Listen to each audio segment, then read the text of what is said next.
Hello kids, welcome to my channel sees with Harsh. मेरा नाम है हर्ष प्रसाद और आप मुझे हर्ष भैया बुला सकते हैं।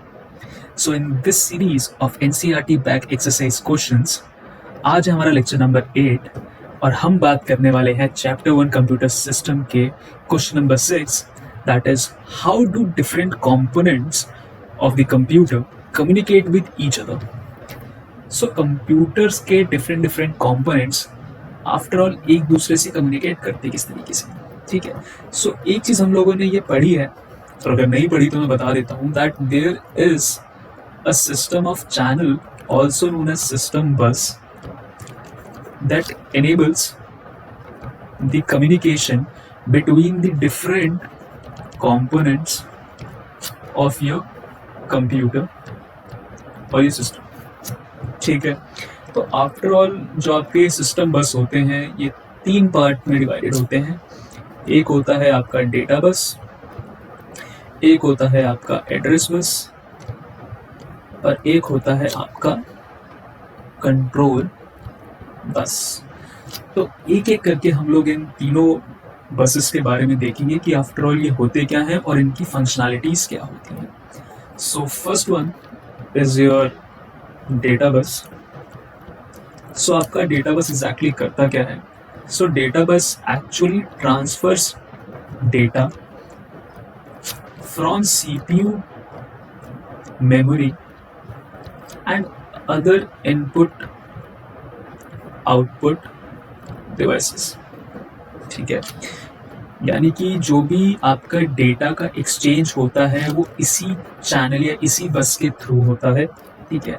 ये आपकी बाई डायरेक्शनल होती है। नाउ आपका क्वेश्चन होगा that's what is by directional. So by directional means कि आपका सीपीयू जो है वो डेटा सेंड भी करता है और डेटा को रिसीव भी करता है फ्रॉम रैम एंड हार्डवेयर, ठीक है। सो यानी कि अगर उसे सीपीयू के अंदर डेटा लिखना है, मतलब अगर कोई डेटा भेजना है तो वो डेटा भेज देता है, और अगर उसे कोई डेटा चाहिए तो वो रैम से डेटा ले भी लेता है, ठीक है। So that is why it is your bidirectional channel. Second one is your address bus. So again as the name specify कि ये जो है वो कैरी करता है डेटा का जो एड्रेस होता है ना, ये वो कैरी करता है कि आफ्टर ऑल सीपीयू ने प्रोसेस करने के बाद डेटा को रैम में किस लोकेशन पर डेटा को सेव करना है या किस लोकेशन से डेटा को रिट्रीव करना है, तो उसका जो एड्रेस होता है ना वो इस एड्रेस बस के थ्रू सीपीयू भेजता है, ठीक है। एंड वेरी इंपॉर्टेंट पार्ट कि जो आपका ये एड्रेस बस होता है ना वो यूनिडायरेक्शनल होता है, यानी कि सिर्फ सीपीयू ही बता सकता है कि उसे डेटा किस एड्रेस पे सेव कराना है और किस एड्रेस से रिट्रीव कराना है। रैम इसको नहीं बोल सकता कि वो भाई मेरे को डेटा इस जगह से मेरा डेटा इस जगह पे या इस एड्रेस पे सेव कर देना, ना ना ना, बिकॉज ऑब्वियसली सीपीयू जो है वो प्रोसेसिंग के लिए है एंड रैम का काम है डेटा को टेम्परेरी रखना, अपने पास रखना, ठीक है। सो वो डेटा को कहाँ सेव करवाएगा, सीधी सी बात है। अगले पॉइंटर पे चलते हैं, that is your control bus. So after all control bus करता क्या है? सो कंट्रोल बस बेसिकली आपके सिग्नल्स को कैरी करता है, that is describe in 2 different things, that is either read और राइट। क्योंकि हमें पता होना चाहिए ना कि after all CPU data read करना चाहता है रैम से या फिर उसको डेटा को रीड करना चाहता है या फिर राइट करना चाहता है। सॉरी, एरो डिफरेंट हो गए थे, तो देख लेना कि उसे राइट करना है रैम के अंदर डेटा या फिर इसके किसी लोकेशन से डेटा को रिट्रीव करना है या कहीं से भी उसको डेटा चाहिए, ठीक है। तो आफ्टर ऑल सीपीयू के एड्रेस बस के साथ ही ये सिग्नल्स जाते हैं, पर अगेन एड्रेस बस पे एड्रेस जाता है और क्या नाम है आपके कंट्रोल बस पे आपके सिग्नल्स आते हैं, जिससे पता चलता है कि इस एड्रेस पे डेटा राइट करना है या फिर इस एड्रेस से डेटा रीड करना है, ठीक है।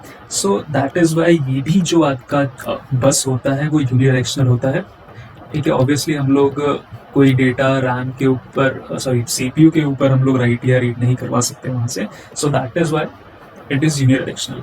हाँ, लेकिन एक बहुत इंपॉर्टेंट बात है कि कई जगह डायग्राम्स में आप लोग देखोगे कि जब इनपुट और आउटपुट डिवाइसेस की बात होती है तो उसके साथ जो आपका कंट्रोल बस है ना, वो यूनिडायरेक्शनल दिखा रखा होता है CPU के साथ. सो वो यूनिडायरेक्शनल इसलिए होता है बिकॉज जो आपके इनपुट डिवाइसेस होते हैं ना, वो कमांड करते हैं CPU को कि ये इंस्ट्रक्शन एज अ इनपुट लो. ठीक है, ऑब्वियसली वो इंस्ट्रक्शंस देते हैं ना और CPU उन इंस्ट्रक्शंस के ऊपर काम करता है. ठीक है, एंड योर आउटपुट डिवाइसेस जो होते हैं, ठीक है, आउटपुट डिवाइसेस के ऊपर आपका CPU डेटा भेजता है कि आप ये जो भी डेटा है इसको शो करो. either it is on either on your monitor और either through your printer कि एक चीज़ प्रिंट करो या मतलब तुम्हें हार्ड कॉपी चाहिए या सॉफ्ट कॉपी चाहिए. So that is why it is unidirectional, that इसको इंस्ट्रक्शंस मिलती भी हैं और ये इंस्ट्रक्शंस आगे देता भी है टू शो दी डेटा. तो कई जगह जब अगर तुम आर्किटेक्चर देखोगे बस सिस्टम बस का तो आपको ये चीज़ मिल सकती है. तो प्लीज़ कंफ्यूज मत होना कि सर ने तो कहा था कि कंट्रोल बस तो सिर्फ यूनिडायरेक्शनल होता है. उसका यूनिडायरेक्शनल जो कनेक्शन है वो सिर्फ आपका रैम के साथ है, सॉरी रैम के साथ है. इनपुट आउटपुट डिवाइसेस के साथ उसका बाई डायरेक्शनल चलता है. ठीक है, एक और इसमें इम्पॉर्टेंट पॉइंटर मैंने ऐड किया था, that is your device drivers.